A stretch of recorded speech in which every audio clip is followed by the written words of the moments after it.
So here's another good thing you can do on your own with a wall is overhead practice. Now, to get to where you can do this drill, I want to describe some of the principles of it. So again, power is created by racket head speed at contact. The faster this is moving, when you hit it, the faster the ball goes. It's simple physics. So when you are tight and locked down, this actually moves slowly. That's as far as I can go. I'm going to move too close to the camera and see if you can hear this difference. So that's when I'm locked, and here's when I'm not. So you can hear the sound of the paddle at the point of contact.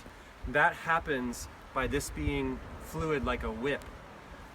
If you can imagine a long leather whip that go, and then crack at the moment of contact. That is what happens on an overhead.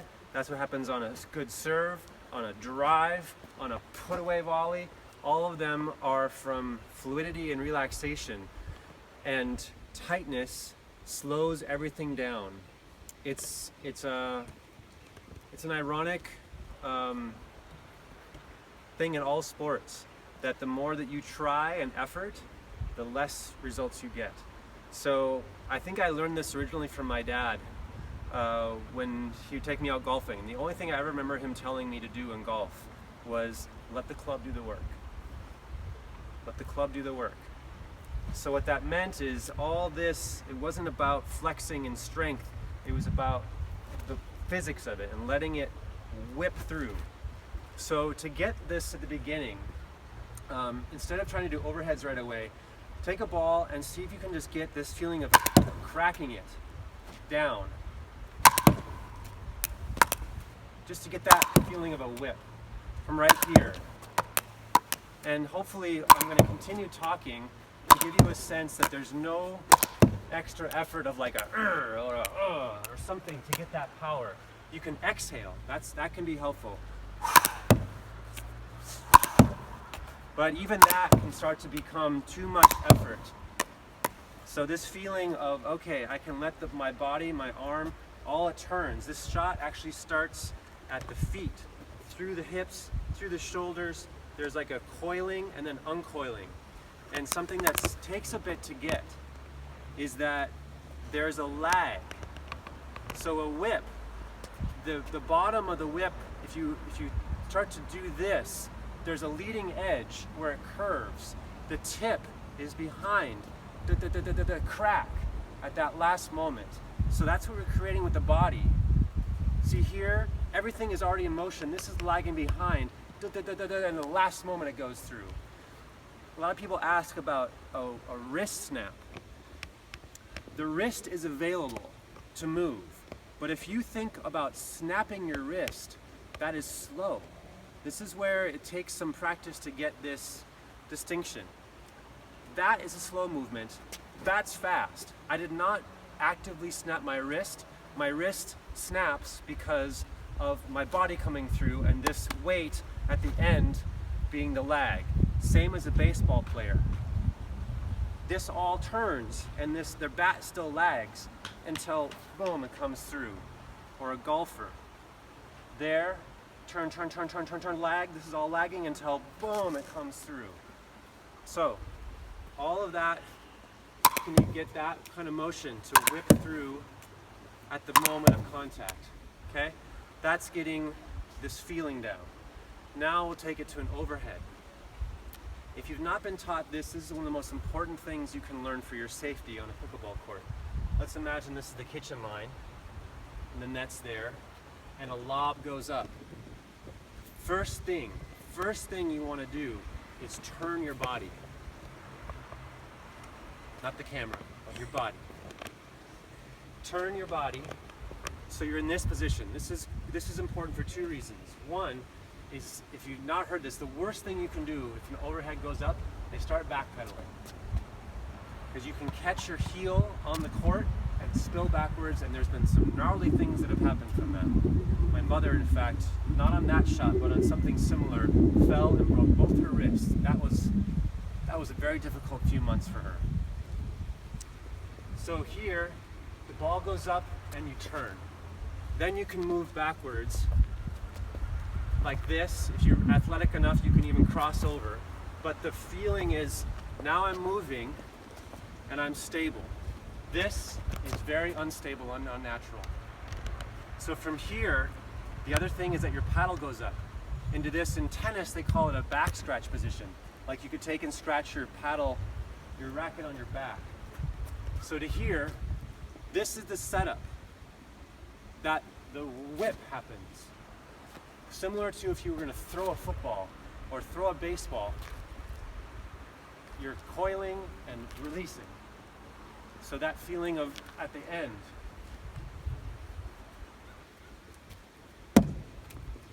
letting it go there. So the other thing to think about with overheads is that you want to get this feeling of this stretch. So from my tip of my right foot, I'm right-handed, all the way up. That is the moment, that's the biggest contact. That's the most power.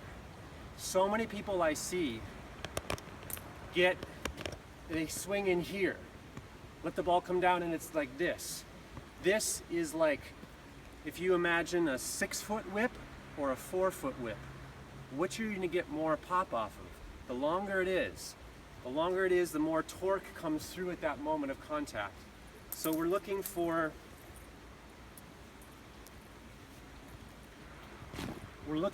that extension all the way up, full line. So really get a feel of that. And as you practice this, as you're pantomiming, look there. Because one of the worst things that causes people to shank their overhead, put it in the net, hit it off, is they do this. Eyes are looking down now, the ball has moved, and you're going to hit it off center. Really train yourself. Whenever you imagine yourself doing this, your eyes are up. Some tennis players, and it's a great thing to even try, is point at it. You let go once you're there. But like there it is, and boom.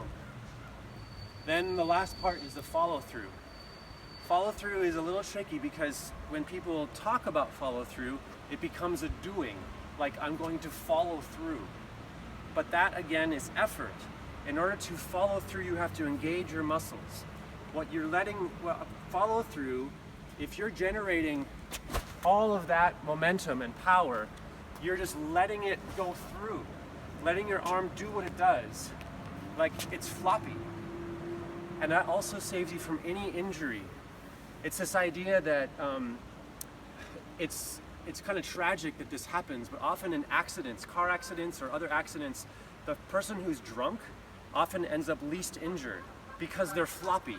They're not holding tight and doing something that injures themselves. Same with this. You could hit this 1,000 times.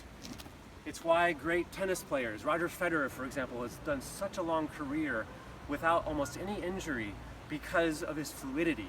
He can hit again and again because he's loose and he worked for the physics of it all. Okay, long preamble to then this drill. So you're getting this feeling of, can I whip the ball down? So now I'm going to practice my overhead and do them again, one after the other after the other. And what I'm looking for is I'm going to be moving to that spot where I want it each time. Off a wall, it's a little compromised. This wall is a little kind of funky too. So, but I'm going to be moving to see, can I get in that ideal spot? And something you might see me do, which I would do on court also, if the ball is lower, I'm not swinging here. I'm trying to keep the same extension and lower my body down. So I'm still whipping like that instead of whipping like this. Okay, here's the drill.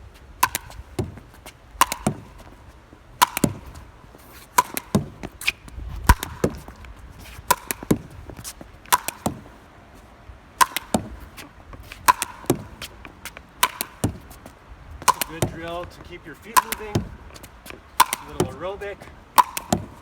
Really watching that ball all the way,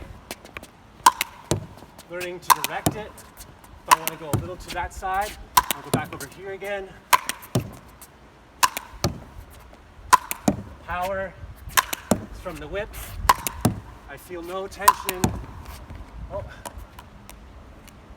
lost my footwork there. That's the idea. Can you keep that going? And every time you hit, you're learning a little subtlety of this contact with the whip, your wrist, letting it whip through, moving, keeping the head up, working that spot every time. The last thing, when you get good at this, is an overhead on the court. Often people come up, this is more like a 4-5, 5-0 level. Let's say you're on the right side of the court and you're hitting an overhead. The natural swing of a right-hander is such that the ball is going to go cross court and at their opposite angle. So a good opponent is going to start to read that, and they're going to slide over and cover it.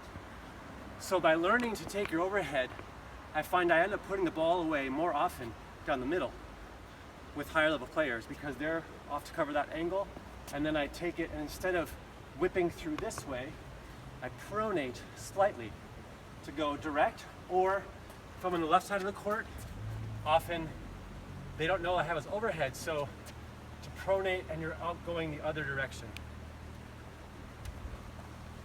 Get another ball. Again, this is a little more advanced, but just so you can get a feel of it. So if I'm here, that ball's kind of old. So they're straight ahead, and then I take it, angle it that way. And then back over here. Now, back that way again.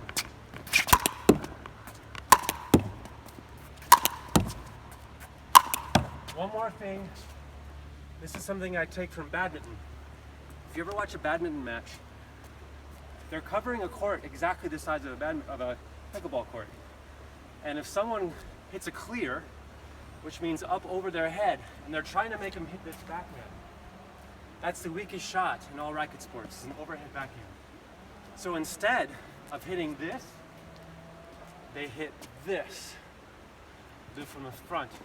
It's like that. Again, this is 4-5, 5-0 level.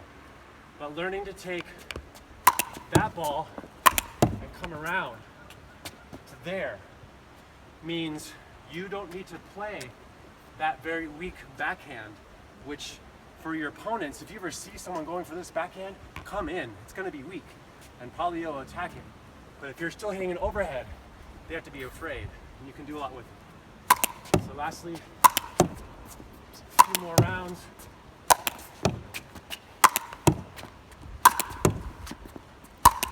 Really working on the footwork.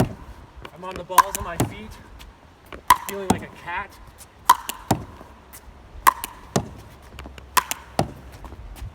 Also, I'm feeling, as I'm doing this, I'm even adjusting my grip slightly. It's loose enough that I can make sure I got it right where I want it all the time. And that's part of the whip. Okay, it's a good workout, a lot of fun, and boy, you do this with some consistency and you'll have a whole new overhead when you get back on court. Enjoy.